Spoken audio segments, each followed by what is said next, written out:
Good morning बच्चों। आज हम सभी लोग हमारा इतिहास और नागरिक जीवन का पहला पाठ यूरोपीय शक्तियों का भारत में आगमन पढ़ेंगे। जैसा कि बच्चों पाठ में ही इसका अर्थ छिपा हुआ है। पाठ का नाम है यूरोपीय शक्तियों का भारत में आगमन।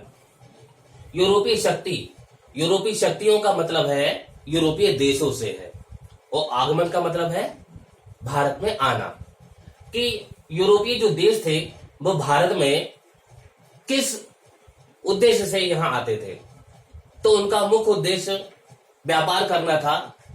और जो यूरोप के देश अपने भारत आया करते थे, क्योंकि उस समय वायुयान तो हुआ नहीं करते थे, तो थल और समुद्री मार्ग द्वारा ही भारत में उनका आना जाना लगा रहता था। तो उनके तीन मुख्य मार्ग थे। पहला मार्ग देखिए बच्चों, फारस की खाड़ी से होता हुआ समुद्री मार्ग था, जो इराक, तुर्की, वेनिस और जिनेवा देशों से व्यापार होता था। दूसरा देखिए, लाल सागर से होता हुआ अलेक्जेंड्रिया होते हुए वेनिस और जिनेवा देशों से व्यापार होता था। तीसरा हमारा जो रास्ता था वो मध्य एशिया से होते हुए जिनेवा और वेनिस देशों से व्यापार होता था। इस तरीके से हमारे यूरोपीय व्यापार के तीन मुख्य मार्ग थे। यानी फिर से देखिए बच्चों, पहला कौन सा है? फारस की खाड़ी। फारस की खाड़ी से होते हुए समुद्री मार्ग, जिसमें इराक, तुर्की, वेनिस और जिनेवा से व्यापार होता था। दूसरा हमारा रास्ता कौन सा है? लाल सागर से होता हुआ। लाल सागर से होते हुए ये लाल सागर अलेक्जेंड्रिया होते हुए वेनिस और जिनेवा देशों से व्यापार होता था। और तीसरा मार्ग हमारा मध्य एशिया से होते हुए जाता था और वो हमें वेनिस और जिनेवा देशों से व्यापार होता था। तो इन तीनों रास्तों में एक कॉमन है, वेनिस और जिनेवा। यानी जो वेनिस और जिनेवा है, ये हमारे विदेशी व्यापार का एक बहुत ही प्रमुख केंद्र, व्यापारिक केंद्र हुआ करते थे, वेनिस और जिनेवा।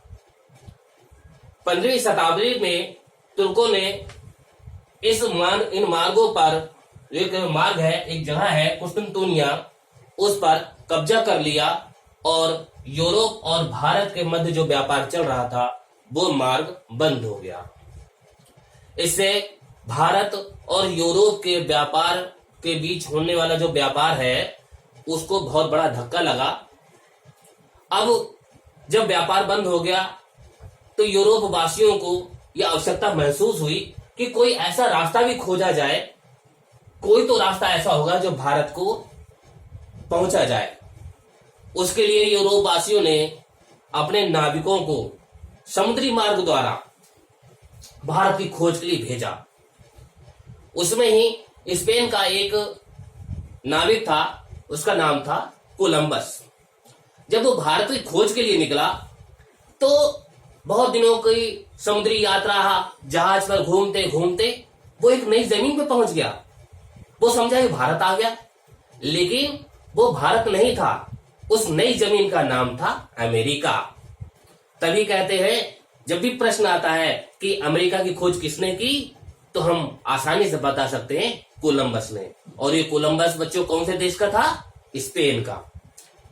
ऐसे ही पुर्तगाल का एक निवासी नाविक था, वो भी समुद्र की यात्रा करके भारत की खोज में निकल पड़ा।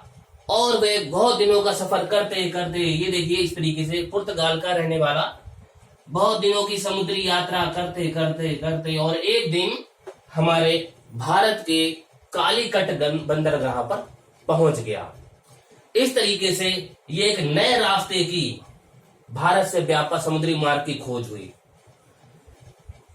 हमारी किताब में प्रश्न भी हो सकता है कि भारत में आने वाला प्रथम व्यक्ति किस देश का था? तो कौन से देश का था? वास्को डी गामा था, हमारे पुर्तगाल का। यानी अगर देश की बात करें, सर्वप्रथम कौन आया देश? पुर्तगाल। और व्यक्ति की बात करें तो भारतीय समुद्री मार्ग की खोज किसने की? वास्को डी गामा ने। तो इस तरीके से जब ये नया मार्ग हमारा वास्को डी गामा ने खोज कर ली, तो भारत और यूरोप के बीच व्यापार का पुनः आरंभ हो गया।